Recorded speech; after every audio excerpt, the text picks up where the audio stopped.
Welcome back to the Balance Sheet, where we talk all things women's wrestling. And it is the month of March. So, two things. Number one, happy birthday to my co host, Thank you. BBB, aka Billy. Um, I hope you had a great birthday yesterday. Hope you have a great birthday today. And number two, it is what is it, International Women's Month? Yes. March is Thinking of what so. LeBron said, happy International Women's. Yeah. Yes, happy International Women's Month. And so, what a better place to talk women's wrestling in the month of March on International Women's Month. We have a lot to discuss this week. And as you could see, we brought her back. She was so good once. We brought her back for a reappearance. Crissy, our pal, she is going to give her thoughts on the Elimination Chamber and everything else that happened this week in women's wrestling. And let's get right to it. We have a lot to cover and not that much time, so let's go. Elimination Chamber. I will set the stage last night in my hometown of Toronto, Ontario, Canada, at the Rogers Center. By the way, I saw a side of the crowd that I loved. It'll always be the Sky Dome, and it will always be the Sky Dome to me. We had the Elimination Chamber from the Rogers Center or Sky Dome last night, and we had the Women's Elimination Chamber match open the show. We had Alexa Bliss, Bianca Belair, Naomi, Liv Morgan. Who am I forgetting? Oh, Roxanne. Roxanne. How could I forget Roxanne? I'm so sorry. And of course, Chrissy's odds, we'll save her for last. The role model, the hugger, Bailey. And so the match is about to get ready to start. The door is conveniently open, which is always a sign that somebody is coming out. And you hear the storm is coming. And Jade Cargill makes her triumphant return wearing all black, the opposite of what Naomi and Bianca were wearing. They were wearing all white. Jade comes to the ring. Liv Morgan's like, it wasn't me, it wasn't me, it wasn't me. She pretends to go after Liv. Bam. And honestly, one of the better beatdowns that I have seen in the women's division in a long time. She beat Yeah, it was. Naomi to a pulp, kicked her into the plate glass or into the plexiglass, threw her against the cage. And then as Naomi was trying to escape, had the door slam in her head, effectively taking her out. And Jade yelled something to her. Bianca is in the pod trying to win her Emmy with one of the either great acting jobs or she was really, really concerned for her best friend. Um, Unbelievable start to the show. Crowd in my hometown, not Naomi fans, as they were chanting "na na na na, hey hey hey, goodbye," and they were cheering Jade and they were booing Naomi, so much so that when Bianca got into the match, tried to go and see how Naomi was doing, they booed her for going to look after Naomi. So I have set the stage. Let's go, ladies first. Crissy, why don't you give us your thoughts on that angle before we get to the actual match? Sure thing. So Toronto, affectionately known to me as Bizarro World and the WWE universe in general, where normally this is, I guess, heel territory, maybe lending Sure itself is. to it. When I saw this attack, perfect kickstart to the show. We start off with a bang. I did not expect this so soon. I thought maybe final three might include Naomi and Bianca. Someone, I apologize, I don't remember who. Someone also noted that while Bianca and Naomi were wearing white matching cowboy gear, Liv was also wearing white gear, which kind of led to like a red herring. She's yelling, I didn't do it, I didn't do it. And I feel like you see Jade mouth, I know it wasn't you, before she goes to swing, has a half hesitation, and hits Naomi. Um, Me and Bianca were in the same vein because I was freaking out, but I felt like Bianca, I'm like, Bianca, you're working for your Oscar here, or something, because a lot of people also saw, I did see this too. Naomi looked back at Bianca, and Bianca had the protection of being in the pod, So I did have some thoughts while this was going on. I was like, is the only reason, Jade not going after Bianca, and because this lends itself to suggest that Naomi attacked Jade, is Bianca only safe because she's in the pod and that's why she's having this freak out award-winning performance here? Uh but it was such an amazing start considering, the women open, and it tends to be something that I see quite often. The women open the Rumble, the women will open Money in the Bank. And I figure, if you're gonna do that, steal the show. I think they did, and in that spot, once Jade hits her with the door, I visibly cringed and screamed. That was pretty nasty. That was a beatdown. That was a pretty bad beatdown. But it excited me for the match, and then we led right into the match. Um, my role model was eliminated first. I figure Toronto, Bizarre World, but that's what you get. And I think we had a good match and a nice winner, consider all things considered.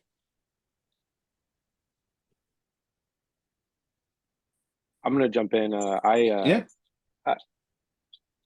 I was really happy with how that angle played out. We've been asking for a big version of this story for a while, right? Because sometimes the whodunits turn into like just kind of played off real quick on a Raw. But Jade came back looking like a bigger star than ever. Got put in a big moment, disrupting, a huge match on a four match card. I'm still curious.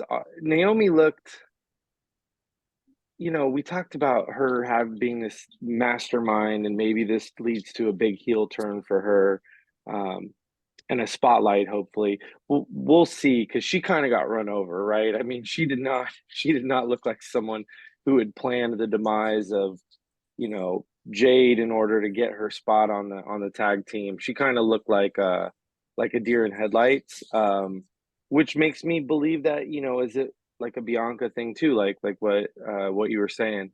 But I thought it was done as well as it could have been done.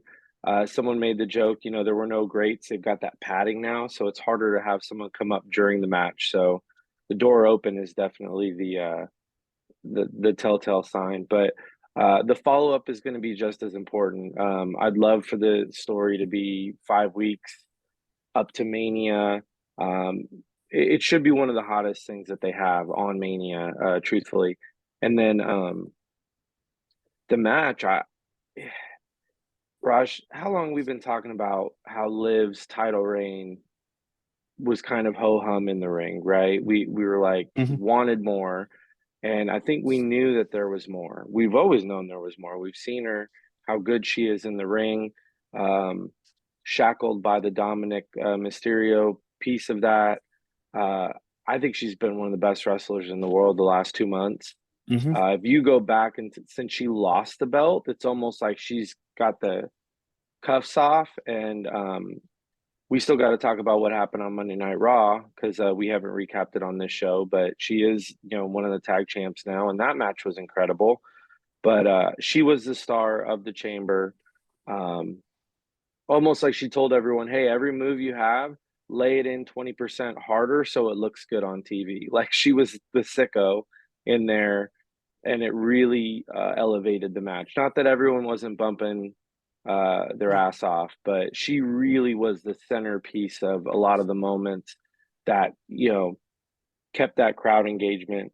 I've never been to an elimination chamber, but Raj, you and I went to Blood and Guts last year, and cage matches are tough, man. You can't, Yeah. the seats aren't as good no matter where you're at. You can't really see what's happening as well. So those big moments, I think, they're more important. And obviously the hair whip was the one, with the blood just kind of getting worse as the match went on. She got tagged. So I was incredibly happy with that match to open the show. I think they nailed pretty much every part of it, except for I would have liked to see either Roxanne or Bailey go deeper. I would have liked that to be the top three, but it was a great match. Really, really great match. Yeah, the match was fantastic. I'm not gonna say it's the best women's chamber match ever. It might be. I don't know. I have to go back and think about it. I really loved the tag match, the one where they had the first ever women's tag belts. I thought that was a great chamber match. Um, Jade Naomi. We forget because it's been so long how bad Jade looked on that car hood with the glass and everything broken. So if somebody actually did that to you and you knew who did it to you, which we're assuming now it's Naomi, wouldn't you want to get her back the way you did? Like I know it looked like such a vicious beating, and Naomi looked like such a like she didn't even defend herself. She just got rolled over. But to be fair, what did she do to Jade? Right? So this is Right. Jade getting her lick back. So in that sense, I get it. What I didn't, I think Triple H talked about it at his press con. No, Rock did. Sorry, Toronto's a heel town. It is. It Yeah. always has been. Um, when I was a kid, I've told this story on this podcast. My dad used to take me to Maple Leaf Gardens to watch house shows. Macho Man would get cheered over Hogan in Rightfully so. the 80s. Yeah, now we Yeah. know that. But in the 80s, as a kid, I'm on TV. Hulk Hogan's the biggest star in the world. He's the biggest good guy. But in Maple Leaf Gardens, people are cheering Macho Man. People are cheering Ted DiBiase. People are cheering Rick Rude, Roddy Piper. So my head that's why I like heels so much, because that's what I grew up with.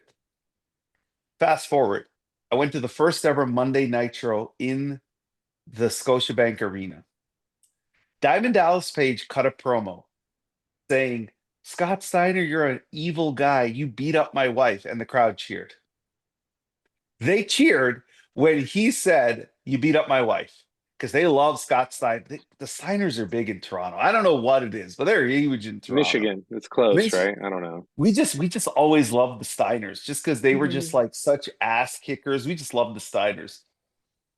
So let's go to this. If they were expecting Jade, like we think Jade is the baby face in this, but you're not supposed to get cheered that loud, smashing somebody's head into a door, taking a door and smashing into somebody's head, Who's right? also presumably a baby face when the show But a baby started, right?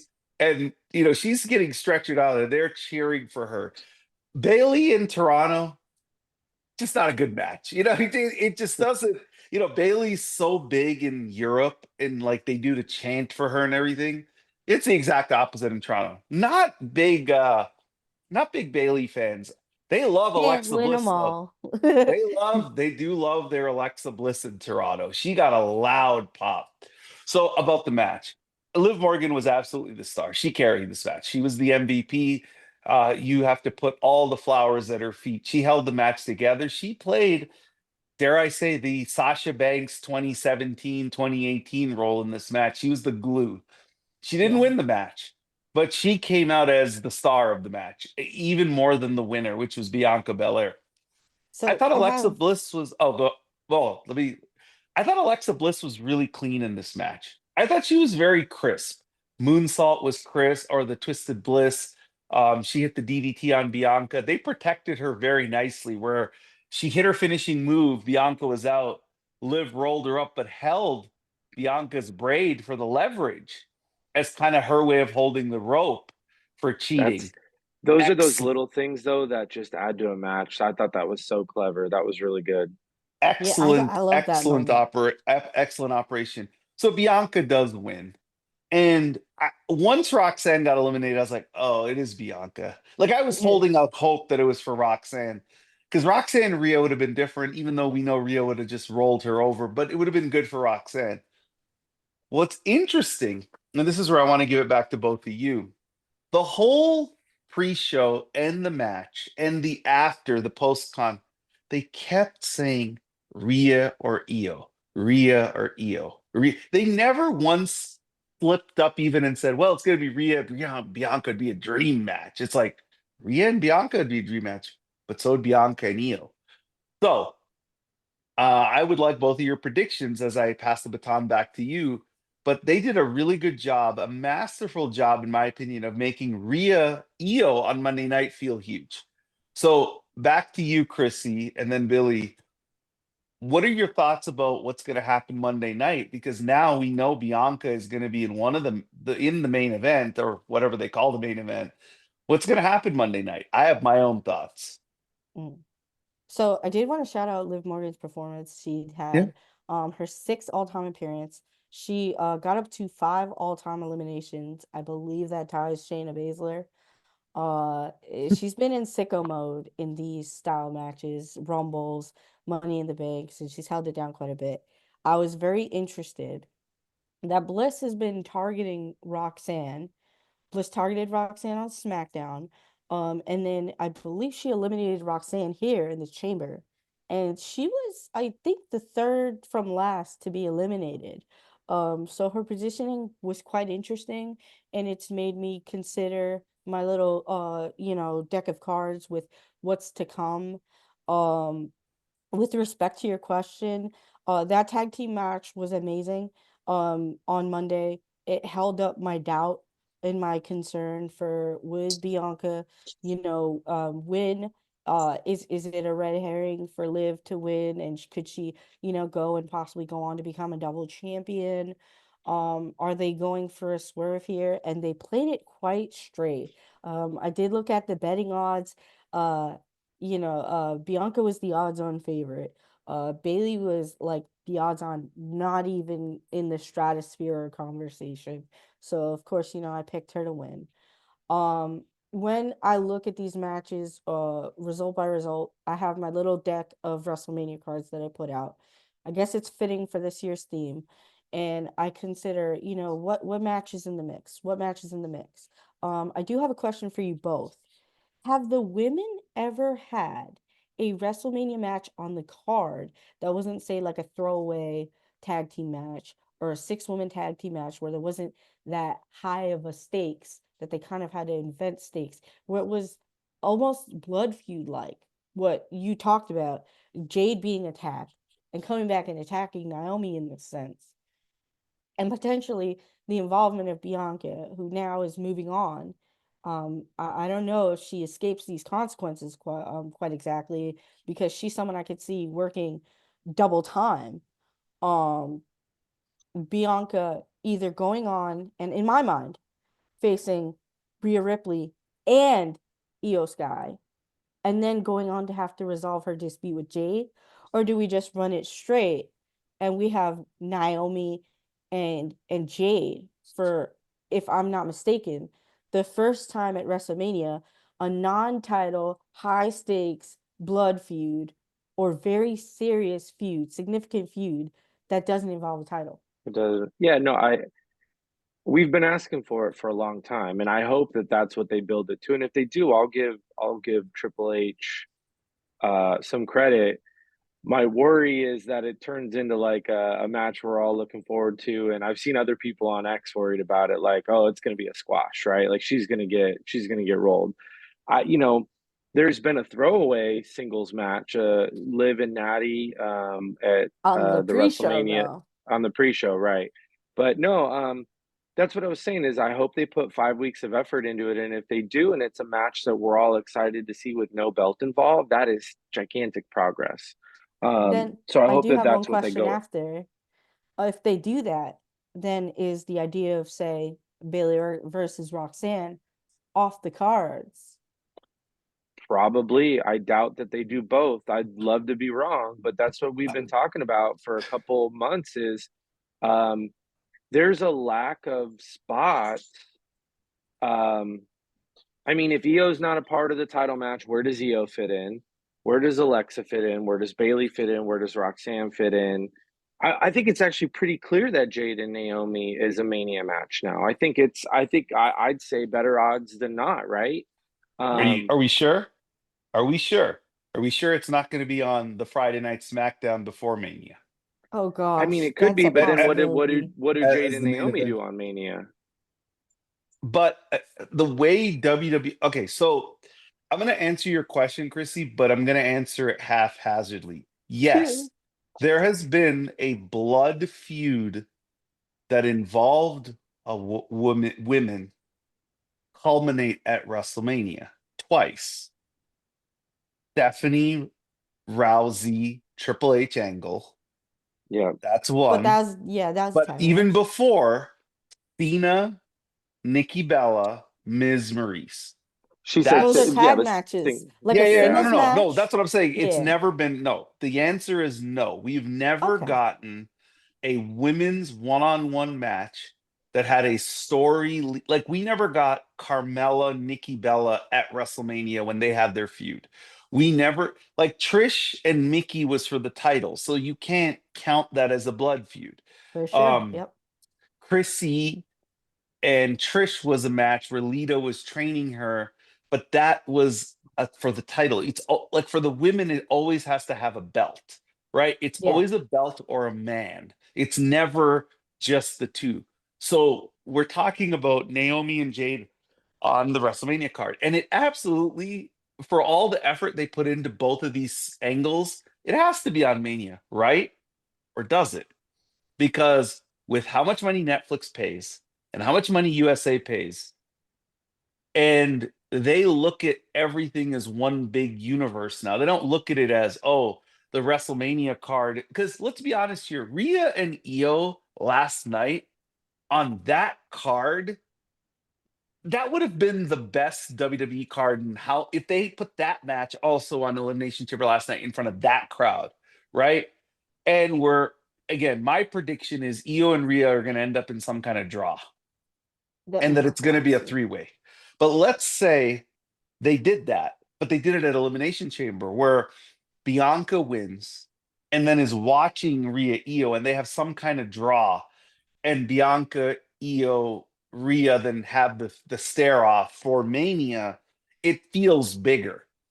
They I did have it a well. They did it well last night, but I think that Naomi Jade has to be Mania. So then Billy brought up Alexa, Roxanne, Bailey, and who's the fourth? Ooh, we done Bliss. that. We don't. No, Bliss. Alexa, Sorry. Alexa. Alexa, Roxanne, Bailey, Liv, Naomi, Oh, Bianca, Io, Rox. If Io Io. Io, doesn't Sorry, get Io. in the triple threat, okay. right? I think Apologies. Alexa. Everybody thinks it's Bailey Roxanne at Mania. I think it's Alexa Roxanne. I shifted that thought once we saw the audible pin because I went to the tag match. Bailey got the visible pin. We saw on SmackDown, Roxanne got the visible pin on Bailey before Chamber. Why would I want to see this at WrestleMania? Is my thought. And another thought of mine. Um, Bianca acted very strange during the press conference and during the interactions after the Hmm. chamber. That was something for me to look upon for later. But considering who is in the main event of this show, to give respect to him, I'm at the point where Bailey, what is Bailey's road to WrestleMania, where Cena was at in 2018 and possibly could have been here. What is her road to WrestleMania because she lost at the chamber? A bold prediction here was someone comes to challenge Bailey, but they debut at Mania if we're gonna give her a big match. And this is a really tough ask because again, when have the women had a match that was singles, that was a blood feud, and we're asking for it 2 times? Do you call up Stephanie? Do you call up Stephanie Vaquer and say, hey, Bailey has a surprise big opponent for Mania? Do you call up Stephanie? Or do you say, put Bailey maybe in a tag match, Bailey and Alexa versus, say, Cora and Roxanne? And that would So, have to determine if Cora doesn't win the Knockouts title. What Sorry, if Bailey so and Roxanne are a team? guys, that I would think be we're missing. I interesting. think we lost track of something here, though. I Bailey apologize. has said, no, no, no. It's been a while, but Crissy, you know better than anyone. Bailey has said she does not want to be in a permanent tag team with anyone ever again besides Sasha Banks, right there behind you. She said it would Now, have to be a very valuable person. Not in those right, words. but we've got 5 weeks to Mania. It's a shotgun at this point. There's no way to make it a story. It's like we teamed up to not be on, you know what I mean? So Yeah. I'm not saying she's going to say no to the office on it, but I've been worried about this for months. I've been saying for months, and I was hoping the Roxanne thing could have been built in a way where that would have worked. But Yeah. you know, who's her partner? You know, we'll get to Stephanie and Julia, but I don't think either one of them comes up as her tag partner. And if they do, it's certainly just to lose them. You know what I mean? It's one of those No, I matches like, thought okay, well, they're going to surprise lose. opponent. I know. Oh, And you then, thought well, you Like okay. debut Stephanie at Mania. Kind of like Seth Cody. Um, yeah, a surprise opponent for Bayley, because for me, looking at my cards, she has no path unless she she doesn't. very haphazardly reforms with damage control, maybe has a handshake deal with Dakota Kai, who is in the IC title scene. You do have Ivy I Nile. forgot about those. I forgot about those belts. Yeah, You do have Ivy Nile for the IC title scene, but it's looking very hazardous. I'm getting WrestleMania 2000 vibes because of the potential for throw everybody together, get them on the card. Concerned with will the story be told? I felt Triple H bragging about how good this was a little hated preemptive, it. considering um what are half of the women going to do at Oh, WrestleMania? okay. That story's not clear for me. Can we be Becky honest? too. Can we be honest about where's Becky in all this? We can Where we is be Becky? honest? Period. When Triple H said, he was patting, he gave himself a couple of victory laps in the post game last night. He was just like, I'm the Yeah, man. Nobody's ever questioned he knows how to, and I know the internet does, but I've never questioned how he books Bianca Belair or Rhea Ripley. No, I I've never know. right. questioned him on those two. Or, I guess you could say Tiffany, but how do you book Bailey?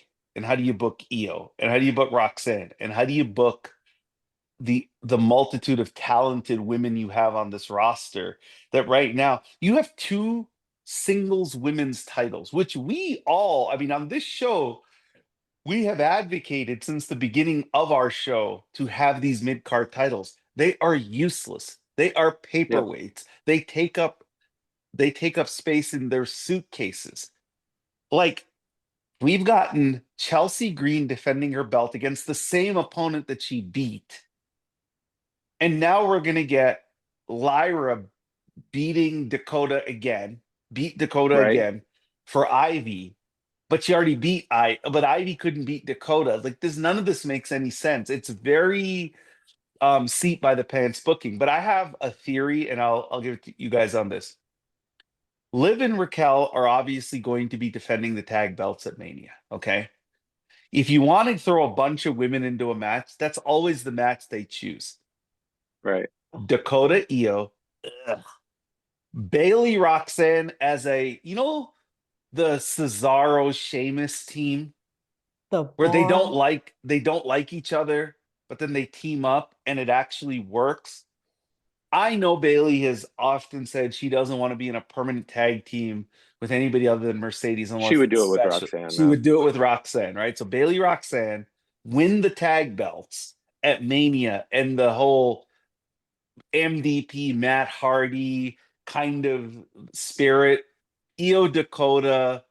I don't know who else. You throw in somebody Is that else. how Chelsea gets on the card with Ch- Piper? Chelsea Piper. I mean, Because this doesn't sound exciting to me, but Mia BFAB, so because they're so contenders. there you yeah, go. so they're doing that match again on Friday. They're doing is it Street Fight or whatever? They already Yeah. had the dumpster match. They're doing the Street Fight. And my thing on the booking is like Michin has to win, right? Has to. Or else you've basically like buried like we say people don't know what buried means. Losing 5 matches for a title is being buried because now fans are like, I don't know why I need to see you on TV anymore. It's not even the main belt, right? It's the middle card belt. Um, so I'm interested. I could see them flipping the title on Friday because they have a better Mania weekend match. I don't think that belt makes Mania. But to your point, Raj, I think that they're going to book all of Mania weekend around this stuff, and the mid card titles are going to end up on the Monday after and or the Friday before. But I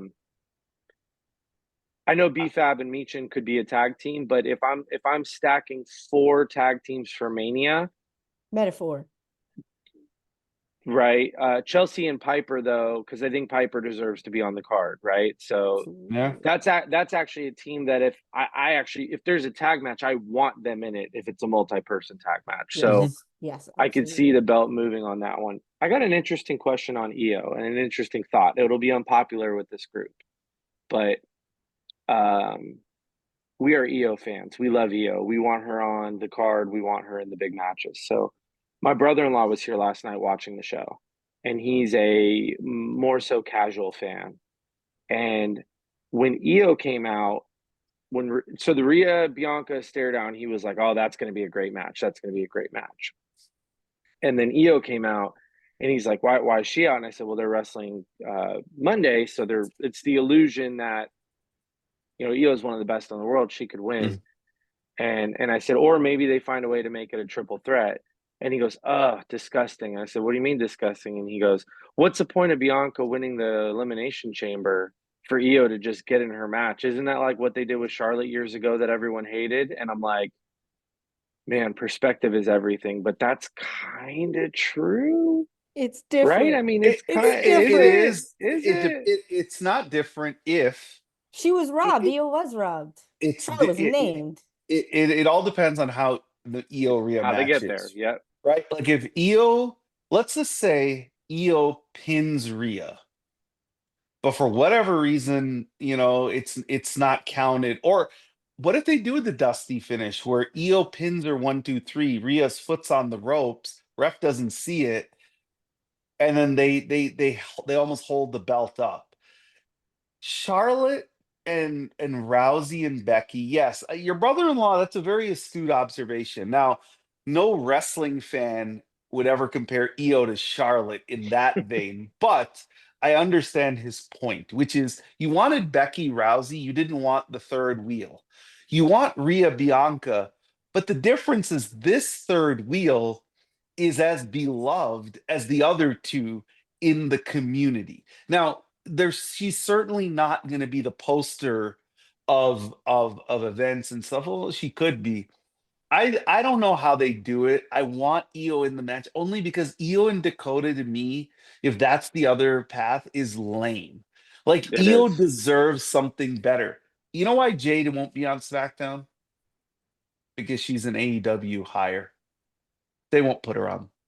They will not put her on SmackDown because she is their big marquee woman signing since AEW became a thing. They're going to put her on Mania. They're going to put Jade on Mania. She's too big a star in their eyes, the way they build her up. She and Naomi will make Mania. Now, I think, Billy, you might have had the match laid out correctly. It could be a squash. I could see It Jade beating her here in 2 minutes. to the point you just made. Hey, we don't really have room for this on Mania, but we need Jade on Mania. We need to show that, her signing is a big deal. Okay, cool. Have her squash Naomi. Like, I hate it, but that's the way the office It, thinks, right? That's it, it 100% the way the is it office is it thinks. Sheamus? Yeah, but could it backfire like Sheamus Daniel Bryan, where now they make Naomi a beloved? See, Naomi got booed in because of the city. But I she's been think, over lately big. yeah, like I think Naomi in any other city last night, the crowd is aghast. They're like Crissy when the door slams in her head. They're like, oh my god, not Naomi. Only in Toronto would they cheer her because that's what they do. I But think they're clear of that. I think they're clear yeah. of that. It, Because I think a lot of people have aspired for like a little bit of a change in Naomi, and this is my estimation. I really can't give people credit. That they want to welcome change, and maybe that welcome change is we want to boo you because Jade Cargill is a huge star. I don't Oh, think they presented Jade last night yeah. better than AEW did in 2 years. Like last night when I saw Jade, I was like, if I don't know anything about what I'm watching, she looks like a star. And she came out and she dressed like a star and she beat Naomi to a pulp. I mean, honestly, she was the most over woman in that whole match. I mean, she was more over than anybody in the match, including Bianca, because of The what the she did. the moment had the shock value for Yeah, that, yeah, though. I the one I had the shock value for sure. it'll just be like I kind of started with, the 5 weeks will just be so interesting because it could be, yeah, Naomi got caught and she's just running away for a couple of weeks because she knows Jade's going to keep pulverizing her. It could be Bianca was involved.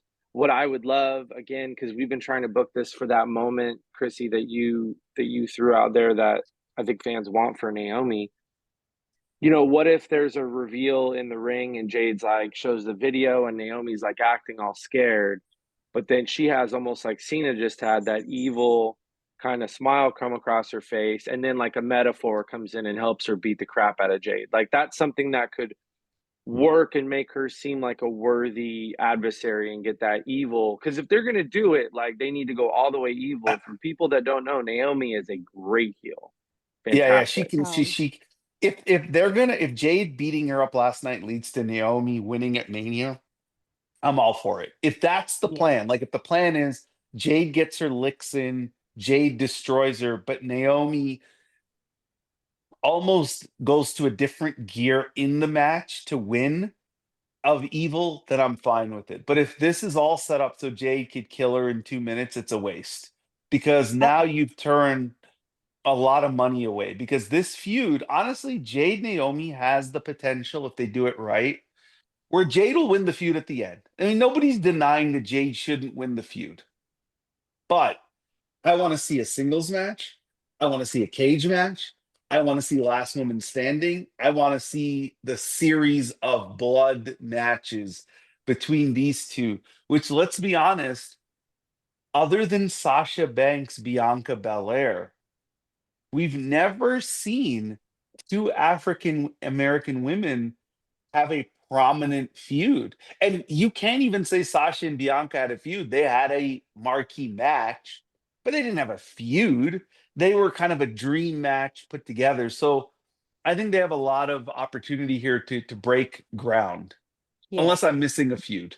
Because it's edited into the greatest WrestleMania package ever, I'm going to just start telling kids they had a great feud. It was a great feud. Watch the video package. Watch the video Yeah. package. It was good. You know what? It was really good. That's the magic of WWE and editing, It man. is. If Editing, you didn't watch any of the TV shows, I think it was Bill Simmons who said like he didn't keep up with the TV. Then he interviewed Stephanie on his pod, who basically spilled the beans that they were going to main event that morning, and he didn't watch any of it, but then saw the video package in the match and thought it was like the greatest women's match of all time because the package laid to this great match, and it's like, oh my god, this is amazing. But yeah, you should go back and watch that TV. It was brutal. Like it was really bad. Like It just I never think got enough time to breathe. We were like all Bianca lost like gaslit. 15 matches in tag matches up to that point. But yeah, so okay, I think we've covered the Bianca Jade Elimination Chamber, vortex. We got to go to the second match on this card, which is a women's tag match that, other than to have Trish on the card in Toronto, I didn't see the point of this match on this card. But hey, look, the first two matches of this card had 11 women prominently featured. That's good. So the match was Nia Jax and her minion in training, Candice LeRae. Oh no. Facing Tiffany Stratton, the women's world champion, and Toronto's own Trish Stratus. And let me set the stage on Trish here. Somebody who's from that city, me, knows people who know Trish, me. Met Trish a bunch of times in my life, That's beautiful. done events with her and stuff. I even have a picture. I'll post it on X later. And I was at Trish's last match in Toronto against Lita. I was in the building that night. One of the better non-Big Four WWE events of all time until tonight, this past one. That's the least amount of cheers Trish has gotten in Toronto that I could think of. I have seen a lot of Trish Stratus matches in Toronto. I don't think I've ever seen her get less cheered than last night. I gotta say, I was shocked at how Tiffany was more over in that building than Trish Stratus. And so it goes back to, Billy's point he made a month ago that this is a different generation of WWE fans. They're not holding on to the nostalgia of the Trishes, the Litas, the Stone Colds. They have their favorites. They have Jey Uso, they have Seth Rollins, they have Tiffany, they have Bianca, they have Rhea. So the tag match is what it was. It was what I looked at this match, and I don't know how you both felt, is we got Trish is passing the torch to Tiffany. Yeah. Us? I gotta pause real quick, guys. I got Okay. a dog that got sick. Okay. But So you have Tiffany Trish versus Nia Candice in what I thought, simply put, was a match for Trish Stratus to pass the baton to Tiffany Stratton. That's what this match felt like to me. Yep. I don't think it was anything more, anything less. And by the way, say their names fast. Trish Stratus, Tiffany Stratton. They almost sound the same. I had never That's really picked Tiffany, up on that Trishy. before. that to me is not accidental, because for those of you who don't know, Tiffany Stratton's government name is Jessica Wyonko. So it's like Tiffany Stratton, Trish Stratus, Tiffany Stratton, Trish Stratus. Like, it's obvious that they're doing it because of that. Like, they looked at, how do we get her the closest name to Trish Stratus? Tiffany to me is, I was watching the tag match. I'll say, you know who I thought about? Sadly, Vince McMahon. I was like, this is his dream. Yep. This team is his dream.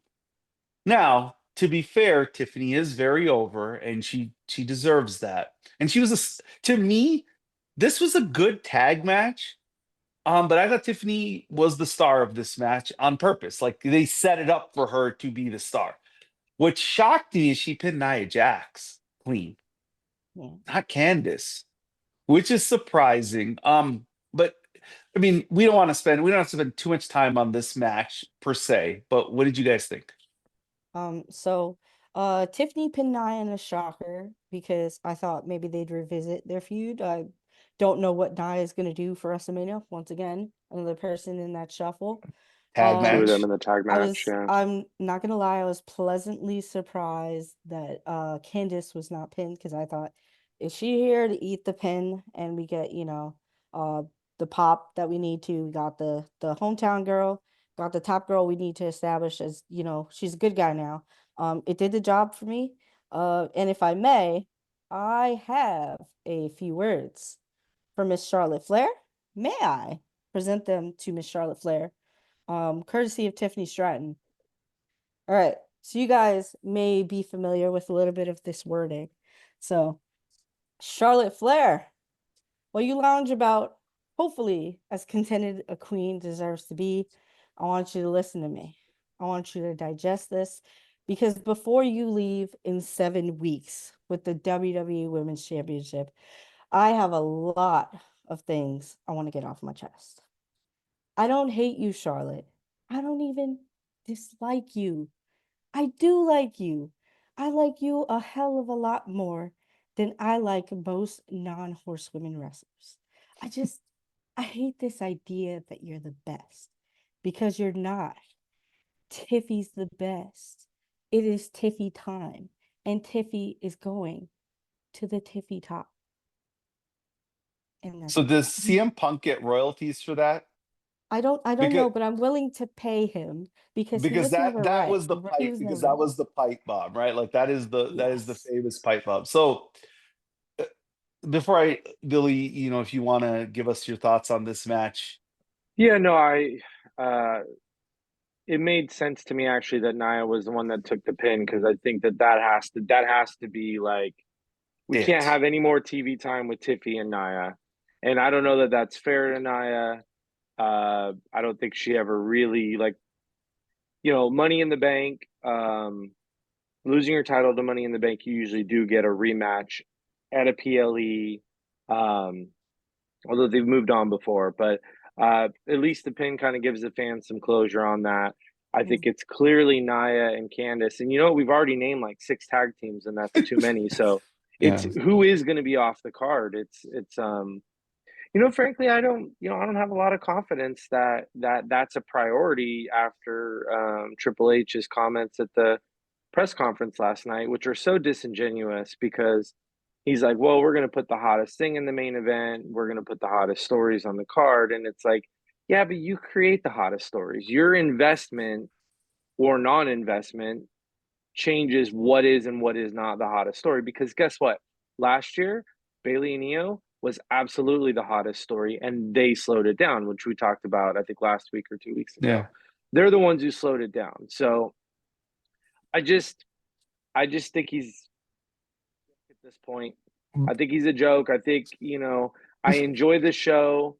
I realize that he's actually not nearly powerful enough to have been the reason why that show was so good, right? You've got The Rock really the one pulling the strings there, signing off on what he'll do. Cena absolutely has to be the one to say, yeah, I'll turn heel. So it's like, yeah, he takes a victory lap because the show was good, and it was good. But, you know, I'm not going to give him all the credit that he thinks he deserves. But I hated watching him pat himself on the back because it's very smug.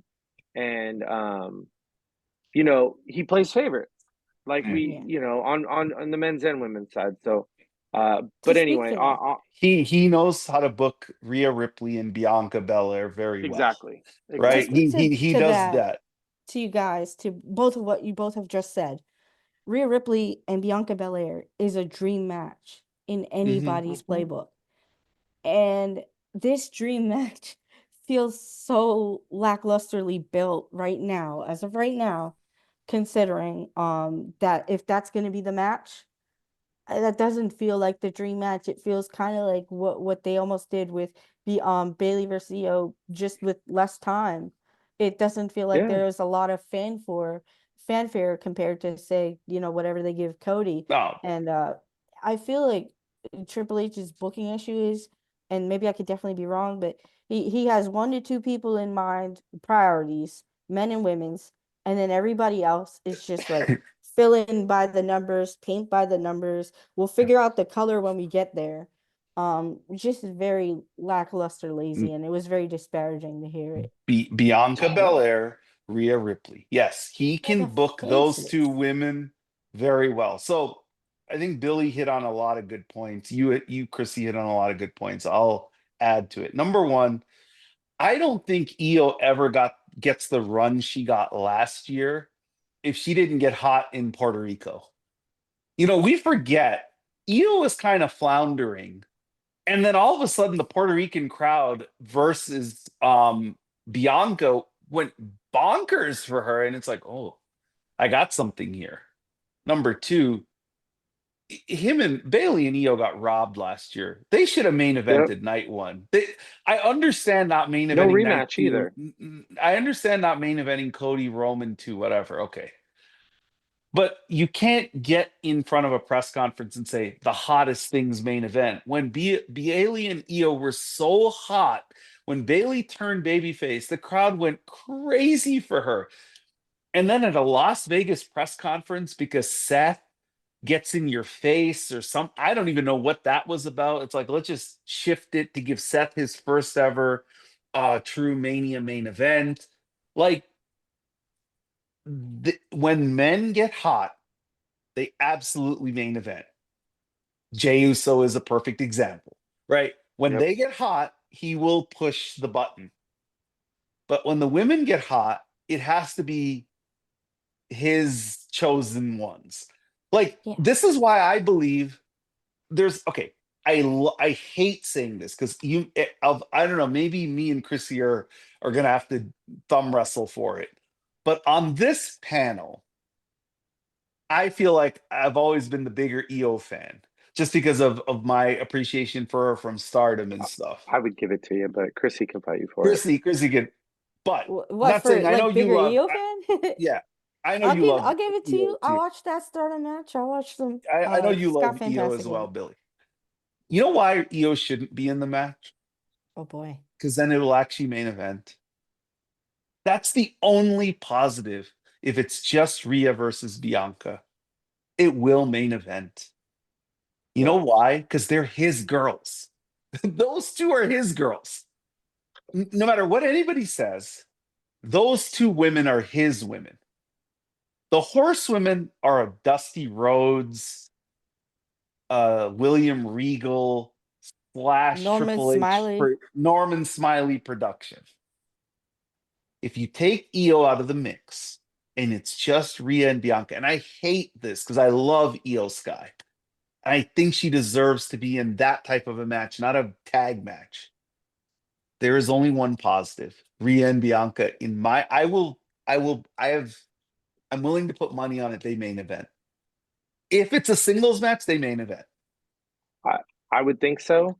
Here's why I would maybe take the bet against you. So Jay and Gunther, that could easily get kicked out of the main event. Probably should, truthfully. It should, yeah. But then you've got Cena and Rhodes will main event clearly, probably night two, right? It should. And it should. So then Roman, Seth, and Punk open the show. And I'm not saying I'm not saying they have to main event. I'm saying, are they going to have Roman not in the main event? Are they going to have? I think so. If it's Seth and Punk, I think Roman, Seth, Punk opens night 2.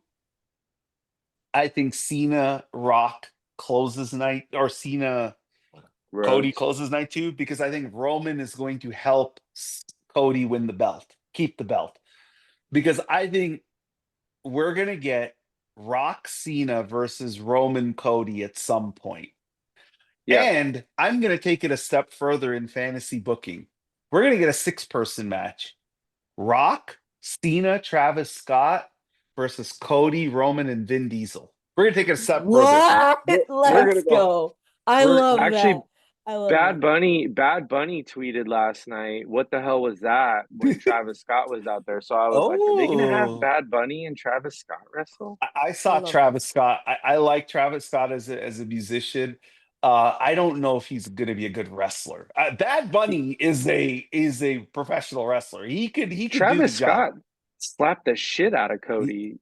Which tells me he doesn't know how to, he doesn't understand that you actually aren't supposed to really do that. Like, he could have really caused some ear damage there. But back to what I was saying, that's the only positive of Io not being in the triple threat. Because they're not, see, if Bianca, here's why I think Rhea and Bianca are going to main event. Number one, Rhea's never main evented, and Rhea's clearly the star, the face of the women's division, right? Number two, if Bianca main events, now she has something over everybody else, including the horsewomen. She gets 2 Mania main events. No other all the horsewomen except for sadly Bailey hasn't, but the other 3 got 1. Now Bianca gets 2, then Rhea gets 1. So now his girls have the main event, and it goes that whole, well, Sasha and Bianca were the last to have a singles main event. Well, he gets rid of that too. So in a flash, he gets to almost. And I know Triple H loves Mercedes, like the wrestler. I know that. But he loves being petty. But he gets to wipe her accomplishments out. Like that. And he'll do it, and he'll do that until she comes back. Like that's the way he like. But then if she comes back, he'll put them all back on the board. She'll get like the main event. So back to the Tiffany part of the story here. I'll keep it brief. I'm not that interested in Tiffany Charlotte. It was a match we predicted, Billy, 6 months ago that it was going to happen. When we saw that she won Money in the Bank, I said, she's going to win Money in the Bank. She's going to cash in on Nia, and she's going to face Charlotte. I cannot believe I have zero interest in this match. I only want one thing out of this match: Tiffany to win. And I know I'm in the minority, and everybody's like, oh, Tiffany isn't a good baby face, and she cuts bad promos. And those are true. I can't deny it. Like, her microphone work, people have criticized for a decade how bad babyface Sasha Banks is as a promo. She's never this bad. Like No. Tiffany looks uncomfortable out there and looks like she's like, what am I doing? Like, am I supposed to cut this promo? But I'm a huge Tiffany fan. I want her to win. I think Charlotte winning is stale. It goes nowhere. What do you do with it? I think Charlotte at this stage of her career should be chasing the mid card titles, the Lyras, the Chelsea titles. I think Becky should be doing the same thing, although I think Becky is a much bigger star than Charlotte is. And honestly, at this point, just let Tiffany win, because Tiffany didn't get to beat Becky. She lost the belt, then never got her due back. Don't let her lose to Charlotte. Give, like, the fans are telling you they like Tiffany. Don't ruin the momentum. But honestly, other than that, this is this is a singles women's title match, which we've complained as fans for years. We didn't even get those. Now this year, you have a chance of getting two. You could literally get two very big on the card singles matches. And honestly, Yeah. Charlotte Tiffany, I have no It's interest in. You it's guys their have for go ahead.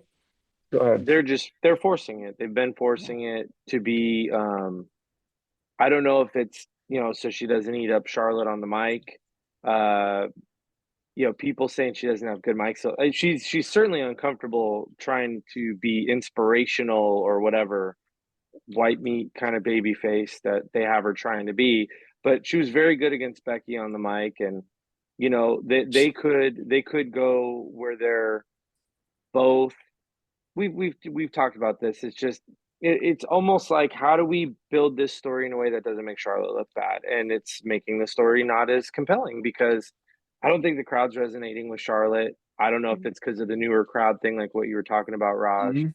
Um, I mean, she's gonna pop because she's Charlotte Flair, but it doesn't feel like there's an investment from the crowd. Um, that pay-per-view crowd was obviously over for Tiffany, and we see the pay-per-view crowds kind of resonate from popularity from months back, right? Like, even whenever I think Jay's popularity's coming down, they put him on a PLE, and it's like everyone's so excited to see him. And so I think she got a boost from that last night. But if she comes back out on Friday and it's that same just kind of sad promo work, the match is going to keep losing momentum. Yeah. I mean, I it's your point, Billy. It's your point that this is a new WWE fan. They're spending a different kind of money. They like Yep. Jey Uso. They like Right. Tiffany. They like Bianca. They like Rhea. They're not as invested in horsewomen. They're not as invested in, nostalgia.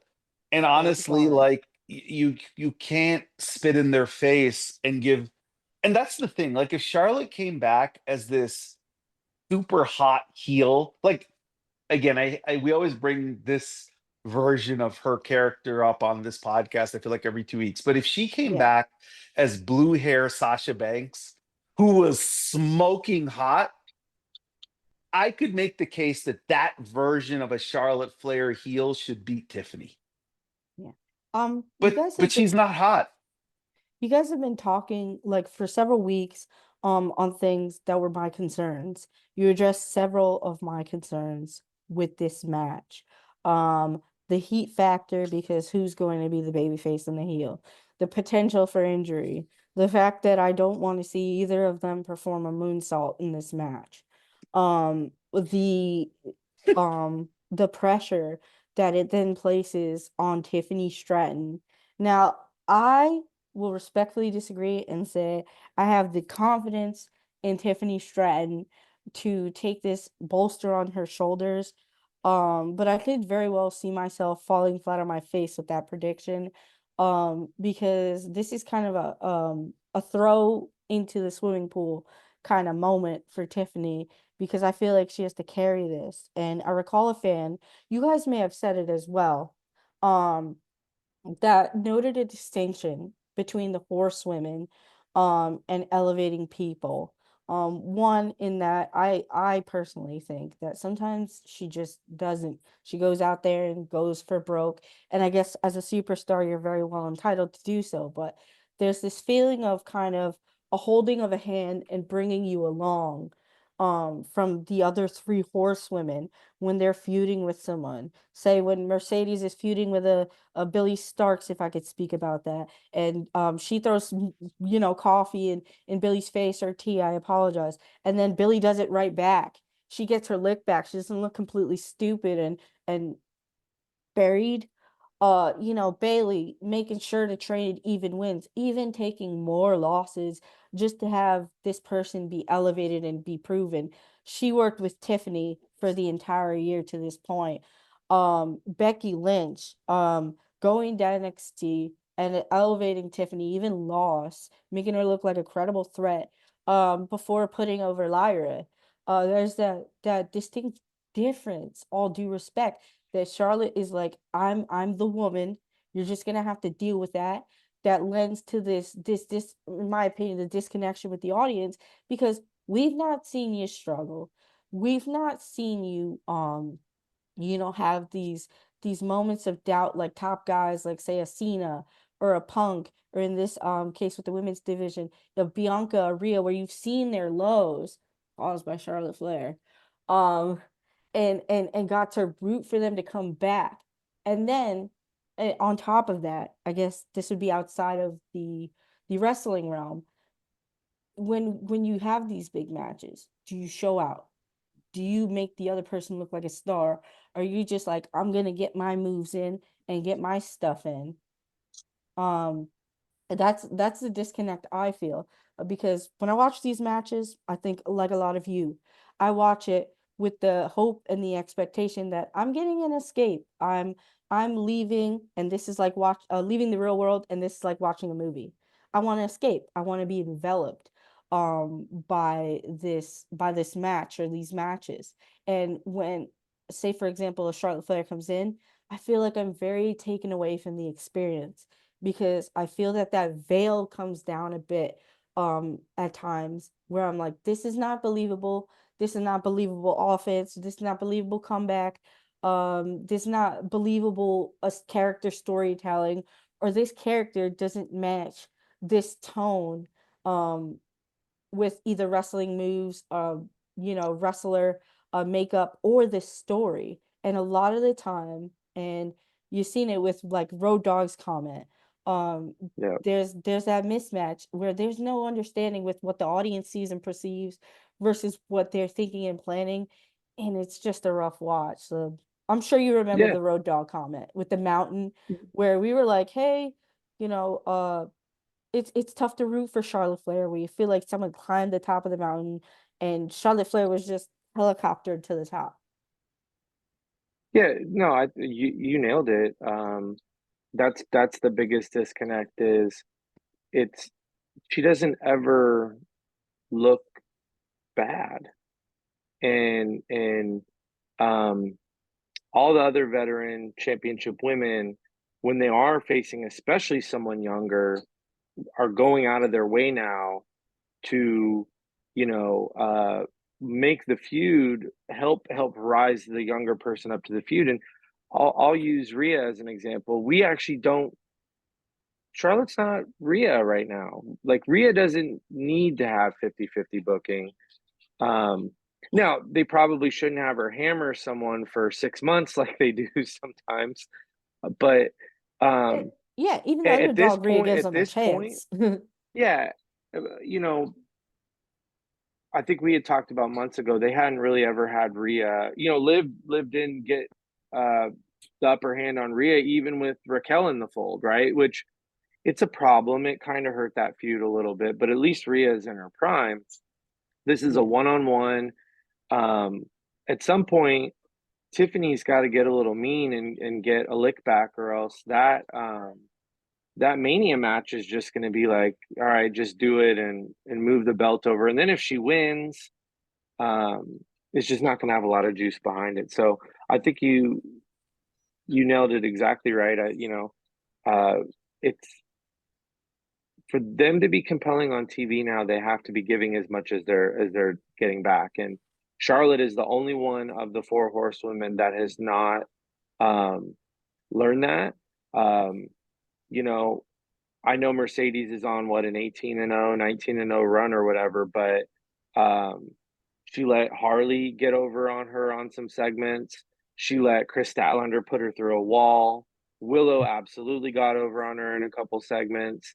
I think Britt got her once, right, where she got her and Camille. I'm just trying to think back through, but Mm-hmm.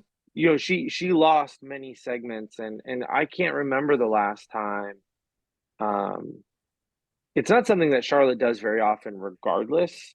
Um, it's almost like they make it that every time she loses, it was a fluke, and you know, she'll win it back if she gets another chance. Like, and sometimes to be a more compelling character, like tell the story that someone beat you and they were better than you. I think I heard everything Crissy had to say as I stepped away, and I think you nailed it, you know, in spades. And I think Billy, you added to it.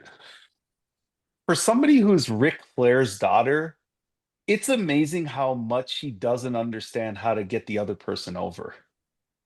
Like it's amazing to me that you're Ric Flair's daughter. Ric Flair's gift was even when he won a match, he came out looking lesser than the person who lost. That Right. was his gift. He did that when I was a kid. Bobby Eaton, Ricky Morton, he could take anybody, wrestle them, and they come out looking better. It did not matter. He was the best ever at it. And honestly, the person who's the closest to him is actually Mercedes. And she 100%. might be just as good as him. Maybe, at this point, maybe she's surpassed It's him.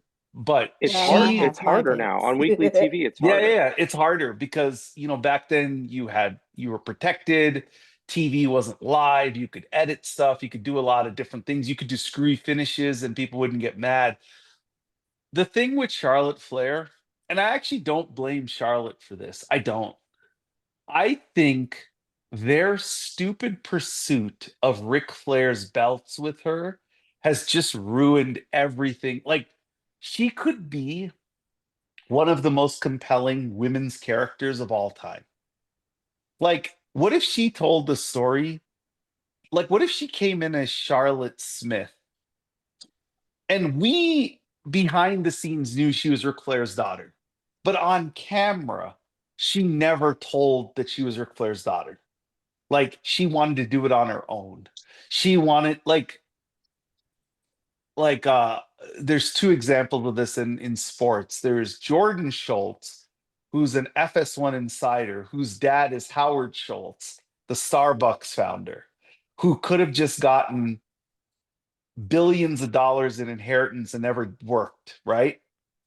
And there's Arthur Smith, who's the offensive coordinator of the Pittsburgh Steelers, whose dad founded FedEx. And he could have never had to work on his own and just take an inheritance. If Charlotte told a story where she had adversity and she lost and she was the lesser woman and like she tried to work hard to make the other person look good in the ring, because that's one thing I don't think Charlotte is really good at, if I'm being brutally honest. I don't think she's great at making the other person look good. Now everybody's gonna say Rhea. Like, oh my god, did you see what she did with Rhea? Okay. Seriously? Very rare. She pulls it Is out rarely. Yeah. but Rhea Ripley was already a bigger star than her when they got to that match. I think she Rhea has was just getting favorites that Rhea she was just does. getting Rhea was just gonna get the title to cement it. But Rhea Ripley, and I heard both of you talk about it as I stepped away. Tiffany said something in one of her promos that at the time I thought it was misleading. And then I thought about it. I'm like, she's absolutely right. She goes, Charlotte, the hottest WWE has ever been is when you weren't around. She's kind of right about that. Like, they've been on this hot streak without her. Tiffany, Bianca, Liv, Rhea, Io, Bailey, Nia. Chelsea, Michin, Nia, 3 of the 4 horsewomen Naomi. weren't there. Naomi. Bailey's the only member of the horsewomen that has an active hand in this modern group. Julia, Stephanie. My point is, Charlotte is at a point in her career where she should be in the mix. but she should not be the face of a division. She should not be the focal point. She should be a transitional champion. And I know people who are fans of hers hate that because that's what she feels like she's been her whole career. But they need to set her on an arc. Like, you remember when Ric Flair had his last run where he had to keep winning to keep his job? I think they need to start thinking about something like that with Charlotte to make people be compelled about her. Because right now, and I think we should pivot to what you were saying about Billie Starkz and Mercedes and AEW. But my final thought on this is I just don't think Charlotte loves the business in the sense of the true meaning of the business is to get the other person over. Yep. I don't think she loves it that much. It's a lot of Nobody has. pressure. Go Yeah. ahead. Sorry. Yeah. It feels like what she's worried the most about is living up to her dad, and that's a lot of pressure, and I get that. But even back in 2016, I remember when Sasha won her first title off of her, Charlotte broke character, and basically you could see how proud she was at that moment. That person's been missing for years. It Mhm. feels like that Becky Ronda backstage jockeying for position kind of changed the way that her outlook on wrestling has become, or at least, or the office has just basically told her, "You're Charlotte Flair. We're going to tell everyone you're the greatest of all time, and this is how everything's going to be." And if the fans don't think you're the greatest of all time, we're just going to tell them that they're wrong, and that's who your character is. And like, it's just not compelling. It's Yeah. so flat. It's so She, flat. she she is a flat character, but let's pivot away to somebody who is not flat. So AEW, we had two separate stories brewing here. Actually, we have three big women's stories brewing because I forget Willow is involved with the Death Riders Yep. with Marina. But before we get there, let's start with Mercedes. So Mercedes Monet is fighting Momo this Sunday, next week, Los Angeles Revolution, in part two of a match I saw personally in DC against Momo, which was phenomenal. I highly recommend anybody out there go find it on YouTube. It's a great match. It did not get the publicity that it deserved because a certain reporter didn't even review it, said it wasn't even worth his time to review. So I would highly recommend it. It's at least a 4.25 stars if you care about that stuff match. It was great. Momo's one of the 7 best in the women's. Tokyo Dome. Yeah, 7 in the Tokyo Dome, easily, easily. Not as much in the DC Sports Complex, but 7 in the Tokyo Dome. Momo's one of the best women's wrestlers in the world too, by the way. So I do not want to shortchange her. She's phenomenal. But what has emerged out of this feud is Mercedes finally getting to wrestle one of her children. So Billie Starkz is a minion in training, correct? Correct. She's a MIT, and she just happened to be backstage, and Mercedes is like, "Hey kid, go tell Momo or whatever, fetch my coffee," whatever she said. And what's great about this is there is a picture out there, you can find it, of a young Billie Starkz meeting her wrestling hero in Sasha Banks, in NXT Sasha Banks.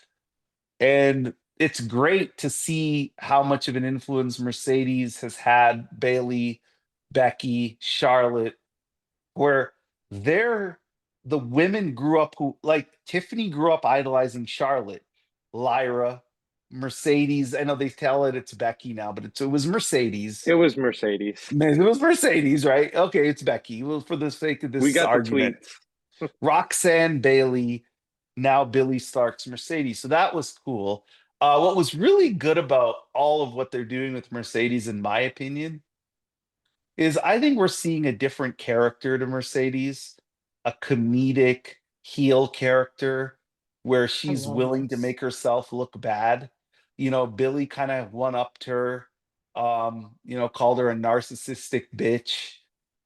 and said, "You should watch your back." Turns around. Ah, she got so scared. She dropped the title, took off. The next time you see them on screen together, Billy has her title back for her, says, "Hey, I've almost said you can have this for now because she's going to get it from you next week." And then said tea is good for the skin and threw tea in her face. And Mercedes being so vulnerable in these backstage segments where she's getting one up, she's getting made fun of, she's getting, you know, like down, put down is great because we know in the ring she can't really be beat. The story they're telling right now in Yeah. AEW is, she's the hardest to beat in the ring, so you got to get to her in other ways. So what are your thoughts on all what we're seeing? Mercedes Momo, Mercedes Billie Starkz, obviously leading to Mercedes Athena, I think in Dallas is where we're going. Yeah. So, Athena has been commenting quite a bit for someone who used to be checked out to Billy, even fought Billy, for the title. So it's interesting to see her sticking up for Billy and kind of like teasing towards this like babyface role coming in, because that kind of gives us like a picture of the alignments if that all in match happens.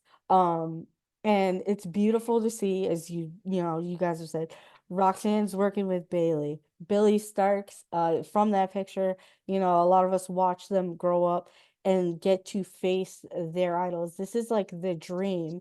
And this week we were talking about top tens, all-time favorite women's wrestlers. And something that I think about when I think about the best is, what impact did you have? What legacy did you leave behind? And just seeing Billie Starkz with Mercedes on screen, impact, legacy. What did you do? You left behind, you build back better. That you leave something behind for the generation after you to do better. This is just, even though it's a short amount of time, they get like 2 minutes. It was just really, really beautiful to see. Um, Even if like Billy, is squashed, or, she's soundly beat, this is Mercedes who knows, how to elevate someone, how to make someone look great in a loss. And Athena has been like hidden in the pocket for over 2 years on ROH behind a paywall. And they're teasing bringing her to Dynamite, and what way to bring her, to the main show, which has been lacking in the women's time. Um, then to introduce her to the AEW audience versus the guest, Mercedes, and they have amazing, amazing chemistry. And when I'm watching Mercedes in these segments, a lot of people disparage comedic segments. They think it's not a part of wrestling. I think of someone I've told you guys that uh was the first person that attracted me to wrestling, which is interesting because I had to break away from it, and Mercedes and Bailey brought me back into wrestling. When I first started watching wrestling, I was drawn to The Rock's character. He could be serious in a heartbeat, but in those comedic segments, I thought they were very humanizing. And I think this fleshes out the Mercedes Monet character and makes her more nuanced, more evolved. Like, she can have a joke, a haha, and a hee hee. When it gets to the ring, it's serious business. And I think that's a layer that top stars should get and deserve to have, just to show their their well-roundedness. And for me, it just shows like Mercedes love, true love of the game, because to make yourself look a little bad in that sense, for some it seems demeaning and embarrassing, and she understands like it's a way to get somebody over, to make the match much bigger. Yeah, no, I agree completely. I think it could lead to also a layer of the character that's more vicious with a higher temper, right? Like, Yep. I could see her absolutely laying.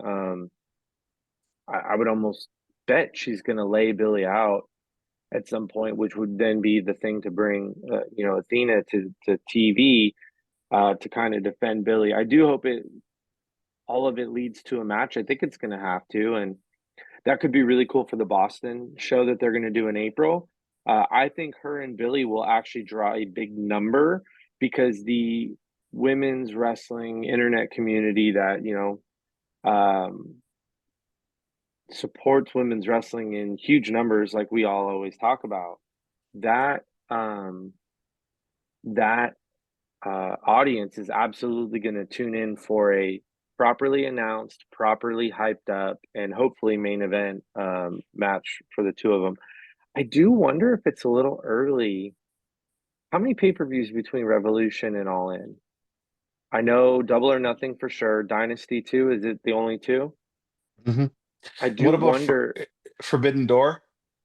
No, they That's moved that in to August. August. Yeah. Oh, okay.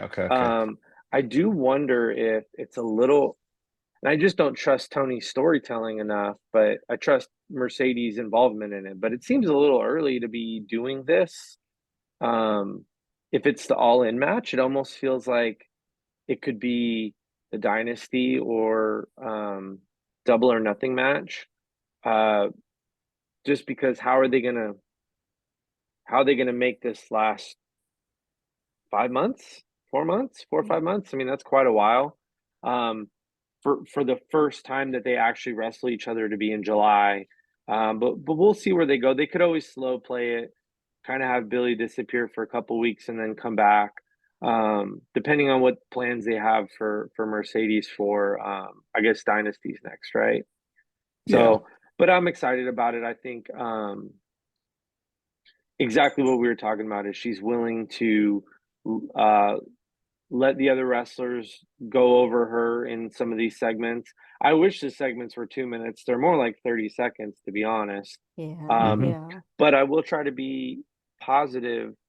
AEW's got 3 storylines going and then additional activity with 4 or 5 other wrestlers. You've got Tony and Mariah, Willow and Marina, Mercedes Momo, and then we actually have something we've been asking for a while. We have a pre-announced women's tag match coming up on Wednesday with Megan Bayne and Penelope Ford versus Thunder Rosa and Chris. Is it Thunder and Chris, right? Mhm. Yeah. Yep. So more segments. We just need a little bit more. We need to keep announcing the matches ahead of time. Oh, and they're working on Harley's character too. So they really Yeah. have more going on in the women's division than they've had. Listen. Harley's Well, it's got to yeah. last though. Yeah. Harley's such a star. Um Tony Mariah. Let's pivot there. So Tony Mariah next Sunday night should main event, in my opinion. I think they have the hottest story going in that company by far. They have been A plus storytellers this whole feud. Long, drawn out, year plus. But it was already reported that Moxley versus Cope is the main event, which I'm very disappointed in. But this match is a Falls Count Anywhere Hollywood ending match. Is it as simple as Mariah just loses and that's the Hollywood ending, but in a really, really good match? After So that, what happens to Mariah? Because I can make the argument Mariah May has been the most complete performer in all of women's wrestling over the last year. When you take microphone work, character work, storytelling, um, like she plays the heel perfectly. Like she's a perfect heel. So what happens to her if she loses? hmm, I feel like Tony Storm is getting set up to lose to Megan Bayne. That's where I feel like that's going. I feel like a Yeah. rocket has been attached to Megan Bayne, which is fine. Megan's, she's great and she has the appeal and everything. But I just want to give both Tony Storm and Mariah May all the flowers for taking a women's storyline to degrees we have not seen, probably other than there are 2 other women's stories that come to mind. Trish Mickey, Mercedes Bailey. That's it. I Yeah. can't think of any others in North American women's wrestling that have had the layers of this one. That's it. Yeah. Should I have been love Liv that and list. Rhea, but Should have been Liv and Rhea, yeah. they got that one mixed up. No, I think this is the perfect way to end it. I think you give Mariah maybe a month or 2 off, and just kind of reset. I think Tony could absolutely lose to Megan Bayne, almost get squashed because if she wins the feud versus Mariah, like she's pretty bulletproof for a while, right? Like Hmm. she could lose to Megan and it won't hurt. Um, I don't I don't see a world where Mariah wins the match, right? So Tony wins, and how long they wait to move her on to that next thing and maybe have her win a couple matches, we'll see. But I do want to say I rewatched again Mercedes Momo, and it needs to open the show and get 20 minutes because they'll put on Hmm. um as far as straight wrestling goes, they'll put on a match of the night, right? Sometimes it's hard to top the disqualification matches and all this stuff, like we always say, but that one is going to be a burner, regardless. Um, It's a loaded wrestling card. Like yep, if you look at Revolution up and down, it's a loaded professional wrestling in the ring card. I mean, you have who does Omega fight? Is he fighting Takeshita? Yeah, Alpha versus Omega. Yeah. I mean, that match alone could steal. I mean, that could be one of the best matches of the nine year. stars in the Tokyo Dome. Oh, that's you could just book it. That's getting 7 right now. Yeah. Um, Yeah, I'm not interested in it. Who does MJF fight? I know you like MJF, Crissy. Who does he fight? Hangman, right? I Or don't they like MJF. MJF is fighting Hangman. Uh, I attribute the fact that he is considered to AEW a draw. Hangman is my guy. I like Hangman-ish. I think Hangman is the guy they should build their men's division around. Absolutely. In my opinion. 2021 proved it to me that Hmm. when given the reins he can be the guy. And I think he is the guy. I've liked and loved a lot of the work Swerve has done. I think Hangman, much like Mercedes, shows nuanced phases to his character because you've seen him hit his lows, and the fans have had a chance to grow with him, see him at his lows, see him at his high, but they haven't reached those peaks. Kind of because TK, all due respect, see, like everyone has their favorites, I guess, as a wrestling booker. You have your favorite play wrestlers and you make your little dream matches. I feel like a lot of times Hangman gets discarded because he's not the favorite. He's not like his MJF or an Osprey or an Omega or an Okada. Not to disparage them, those are like some of top guys in the world. But Hangman, to me, is a guy. That he can be a game changer for AEW. I feel like you put the investment in him, you put the full faith and backing, and don't have him lose to CM Punk this time. And I think you have gold with him. I But think me and Billy attended Blood and Guts, and we looked at each other and said, "Oh, this Hangman Swerve thing is good. Like yeah. this is he's a legitimate." storyteller. He's for the So grabs.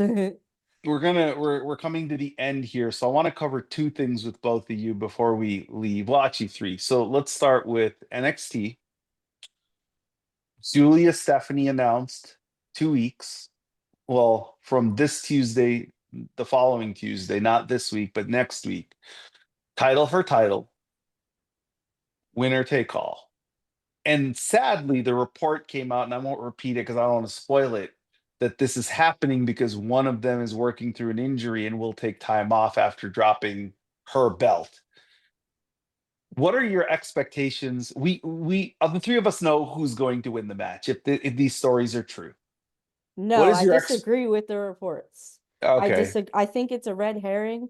I think a lot of people throw out those sometimes reports. Now, this is to say that I always believe that Brian and Meltzer are always pretty accurate when it comes to injuries. I think they're spot on.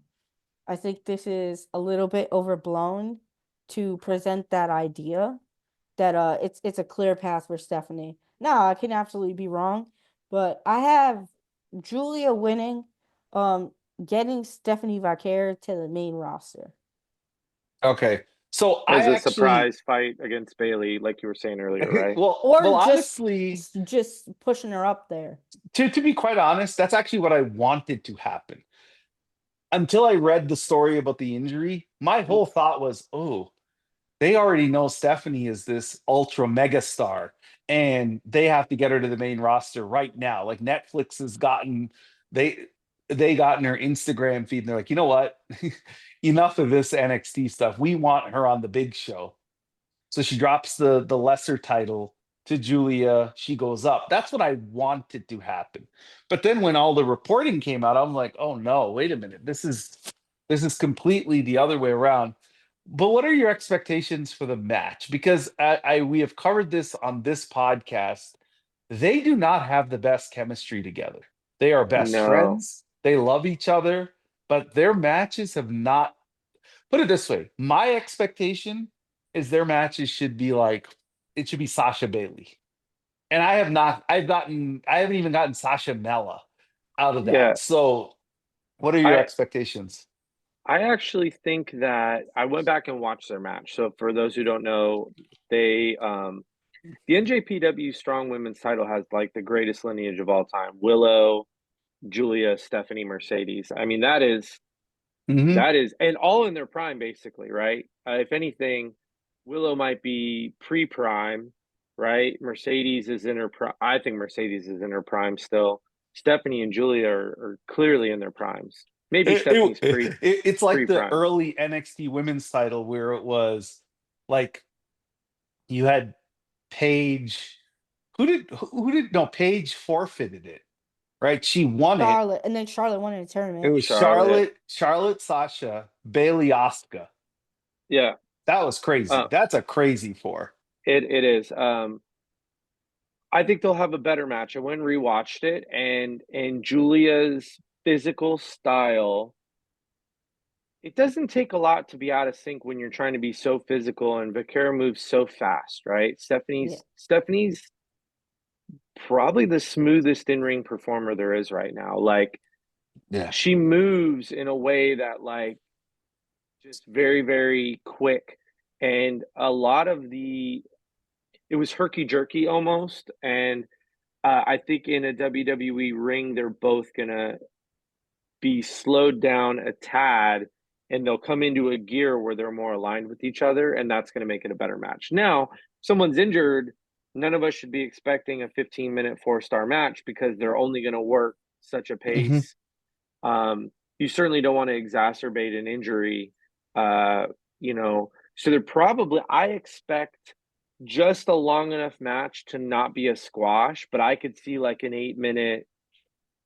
If someone's hurt, Yeah. you You can't can't risk risk it it. too much. Yeah, and I, especially because these are your two faces of a Right. show that's done so well for you. So you got to protect them. So yeah, I expect a good match. I don't expect a great match. With the injury, I also think that they're going to be saving some stuff because I think this is going to be a match that pay main events a premium live event at some point. So I think they're going to save a lot of their bullets for that. So two more things I wanted to get your opinion on. So number two, we have tomorrow. Actually, yeah, tomorrow night we have Io versus Rhea, women's world title. Winner goes on to face Bianca Belair. Predictions. What happens in this match? We'll start with you, Crissy. um, quite simply, you go for the dusty finish, or you go for the audible where there's a visible, clear pin of Io versus Rhea, where there has to be a remedy of the situation that is immediate. Um, but again, as I've said before earlier, it's a if not, this build to Rhea Bianca has been really weak, which suggests to me the addition of a third player. It just heavily suggests to me that there's going to be some shenanigans. The visual at Elimination Chamber of Io, Bianca, Rhea standing there looked great.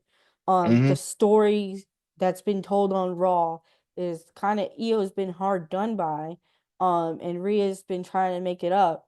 I don't see it being a bad thing, especially if you down the line want to have that true Rhea versus Bianca, and thinking like these are Triple H's favorites. He's gonna build the heck out of it and tell like a great story unless he falls down the rabbit hole and it becomes Randy Orton versus John Cena levels of convoluted.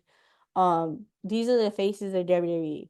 I expected a higher build if that was the case, but now where we are, I feel like you almost have to, because you have Tiffany versus Charlotte, and there is a lot of questions and uncertainties there with the resultant. And not to make it a get everybody on the card kind of match, but Io really deserves, in my estimation, Yeah. that position with her body of work this year. And for some suggesting to demote her to the IC title, like what are we doing here? If the story's been told, the little bit of storytelling they do is Io's been hard done. Yeah, Billy, your No, prediction. I hope you're right. I see it two ways. It's either exactly what you said, and we'll know tomorrow night. We're going to be like, oh man, with that finish, Io's going to be in Mania, which I think she deserves. Um, Unfortunately, to look at it from both sides here, it's either that. There's no middle on this. It's either that, or Rhea's going to her clearly enough for Triple H to see it as like a rocket booster for this Rhea Bianca match. And Rhea is going to basically clear Io tomorrow in a way that's like she's out of the picture, and now it's like, mega powers collide, or Oh goodness. the Ultimate Warrior Hulk Hogan deal where they see it as the two top stars, and there's no one there. And I'm not saying that's going to happen, but if you're not right, that's what's going to happen. Like she's going to win pretty convincingly, not a squash, obviously, but she's going to win impressively. We'll call it. Yeah. Yeah, I agree, Billy, with both of your finishes. Either Rhea wins strong and Io is just out, period, or it's some kind of finish. And to me, they should do a draw. They never do a draw. They should before they should be like, this match is a 30-minute time limit. And they should go 30 minutes and it should be a draw. And that way you know Io hasn't lost. So she has every right to be in that match. And this isn't that foreign. And let me Yeah. take you guys back to WrestleMania 32. A place I don't like to I be. thought we don't talk about it. We don't. But if you remember, how did Charlotte and how did Mercedes and Becky get in the match? On a SmackDown, they pinned each other. And that's how they got into the match. So I think they have history of doing this. I think they should do it. Only because I think the Rhea Bianca build has been so subpar. And they have 5 weeks to make, if they go that direction where it's a singles match, they could change my mind. But I would want Io in the match. I think she does deserve it. I think she put Bailey over clean as a sheet last year and has been phenomenal this year. The tag matches she's had, the match with Liv that she had, the match that she just had with Valkyrie. She cooked in that match. Io's been consistently the best WWE women's performer. So she deserves to be in it. So my prediction, just like both of you, it's either a screw finish where Io gets in the match or Rhea wins clean, and there's no other two ways about it. Last thing, and I know we are a women's wrestling podcast, but we are also wrestling fans. So last night, the last thing of Elimination Chamber was one of the all-time shocking heel turns, right? The Doctor, I hope he returns to the Doctor of Thugonomics, but I don't think that's the character they're going with.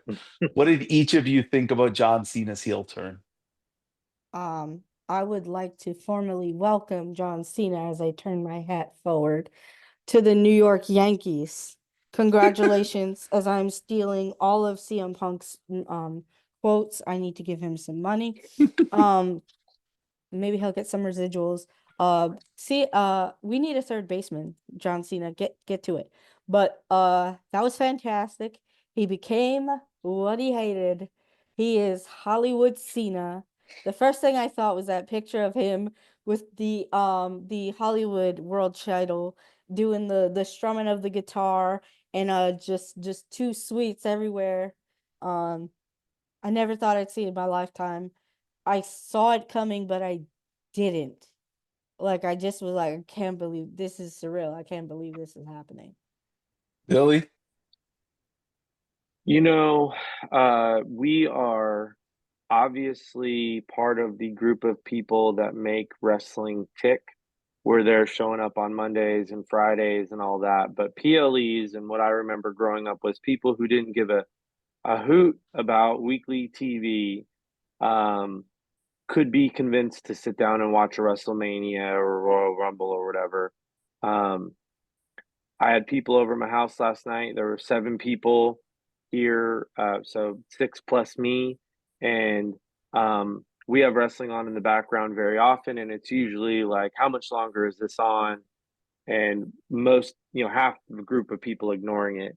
And the Rock and Cena moment caught everybody's attention, had everyone move closer to the TV, had everyone sit on the couch and pay, people who were in the kitchen table kind of watching from afar, stand up and get closer to the TV. Very much a holy shit moment that they even not knowing all the story beats of John Cena's career, they could feel like how shocked everyone was in the moment. So I thought it was very well done. I mean, trying to break over into the conscience of more people is the game. And they're at a really, really hot moment right now. And I thought that they were losing steam over the last month or two. And this is something that could definitely keep that, especially with Cena's last year, kind of keep them going. So I thought it was really, really well done. I won't give The Office credit. This feels like The Rock. I mean, this doesn't work without The Rock saying, "Hey, this is what we're going to do." So Mm-hmm. I've almost got to give The Rock and Cena credit. Funny, Raj, you had this last year, and we weren't doing the podcast, but you said it a bunch of times. How small, how Roman being around The Rock kind of made Roman's aura look smaller.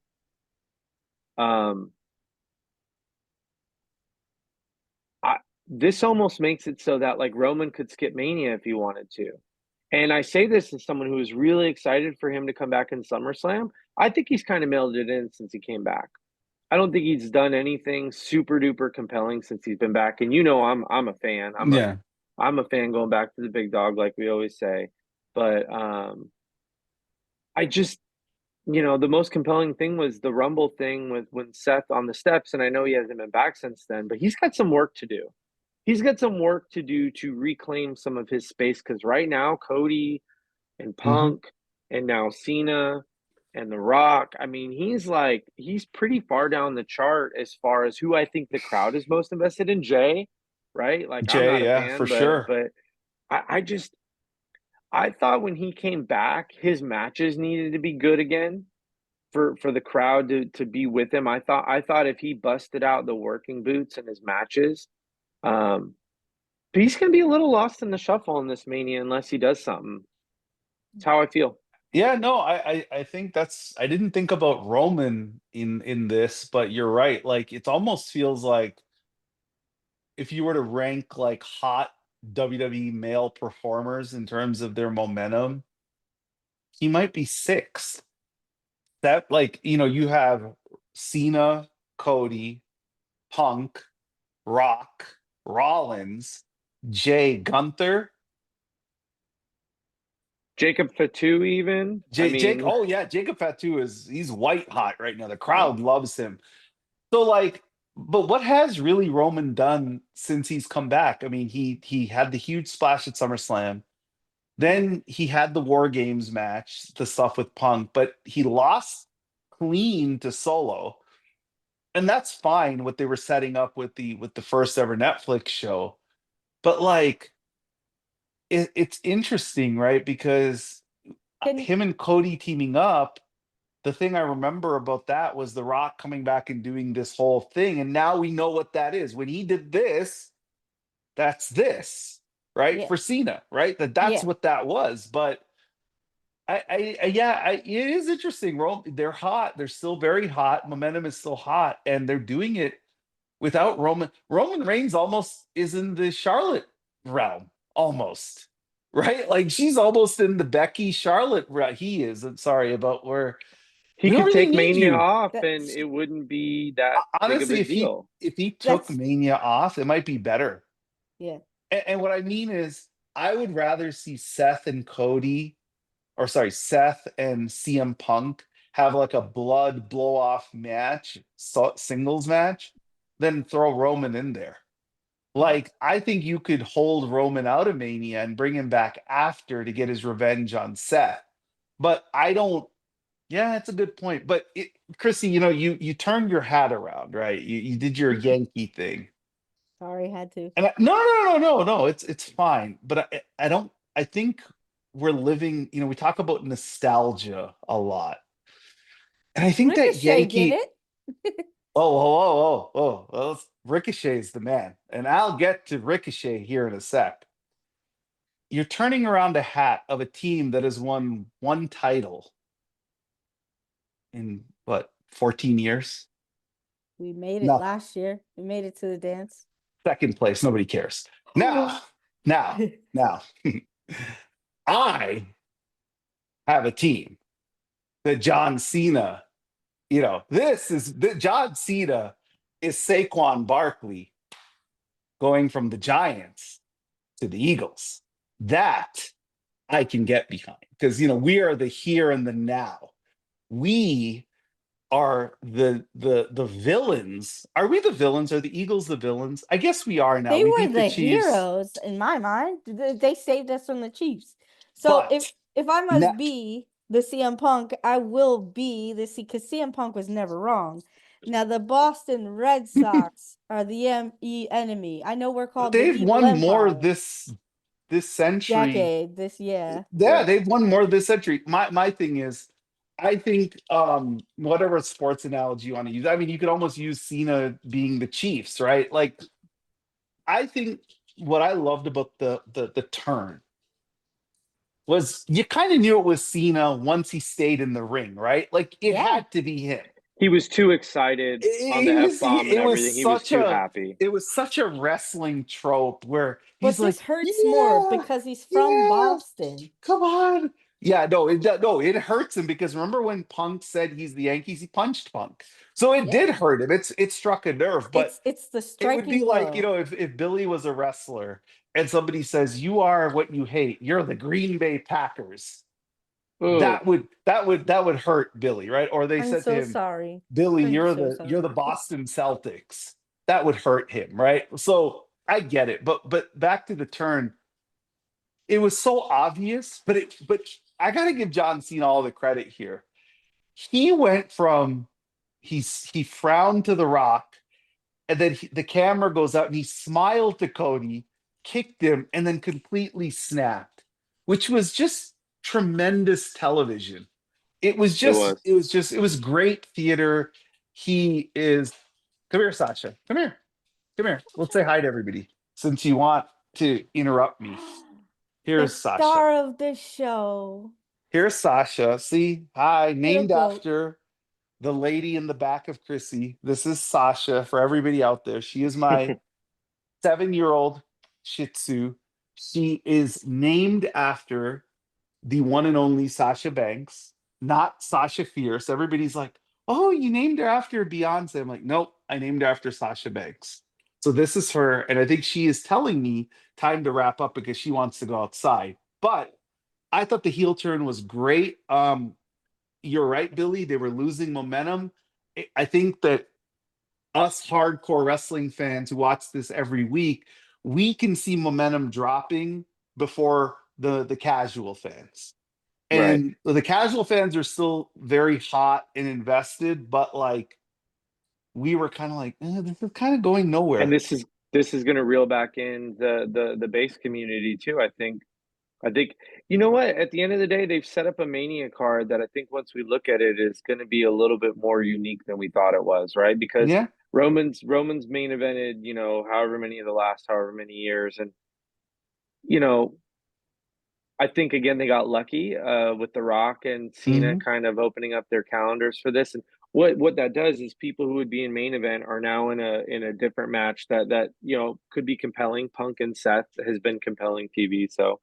I also have a pup waiting to go outside. Her name is Charlotte. She's not named after Charlotte Flair. That's Wait, hilarious. can your dogs feud or? Yeah, I mean, sure. Sasha would win. Charlotte is a little, how do I want to say, docile. So, you know. Let Sasha me goes over? let me tell you guys something about this Sasha. So she is Come here. 75% Shih Tzu. The other 25% though is she's kind of a wolf. She actually has some wolf in her, this Sasha. So she's 24 pounds, barrel chested, where she doesn't have fat to her. That's a big Shih Tzu. Shih Tzus are Yeah. not 24 pounds. So she's Well, a big, like she's a good size Shih Tzu. Oh, oh. But she's the princess. She's also the queen of the house. They're She besties. yeah, Charlotte's so cute. well, no, Is this is Charlotte? Archie, Oh, actually. that's Archie Archie. Hey, ran to me. Archie. Yeah, this is Archie. He's the one Oh, who caused the disruption earlier because he, if you oh. don't feed him right away, he gets sick. So He'll be Hi, getting that Archie. was better. my You're so fault. cute. He's about a Um, 20-pounder. He's a Shih Tzu. He's Shih oh, Tzu and Poodle mix. That's oh, adorable. okay. So yeah, Raj and Billy are, you know, we are the women's wrestling fan co-host, Shih Tzu lovers. yep, I got We both three. have a We couple. got Yep, he's two. got 3. I got 2. We love doggos. But oh yeah. So on that note, want to thank everybody who's gonna listen to this. The numbers are growing. Crissy, last time you were on, you trounced every other record we had for streaming and for YouTube. So please let's bring the good luck back. Tune in as Christy is the draw, and she elevates. She puts us over, takes us to the next level. The And women we'll are have the her back, so draw. I'm subscribe just as here. well. We will Subscribe have as her well. back. Subscribe. We will have her back, and I think the next time we probably have her back is to preview WrestleMania. Let's The do next it. time we have her back is to preview WrestleMania and then probably have a post WrestleMania. Or you never know, we might just say, hey, what happened with Revolution and bring her back in a couple of weeks. But she will be back.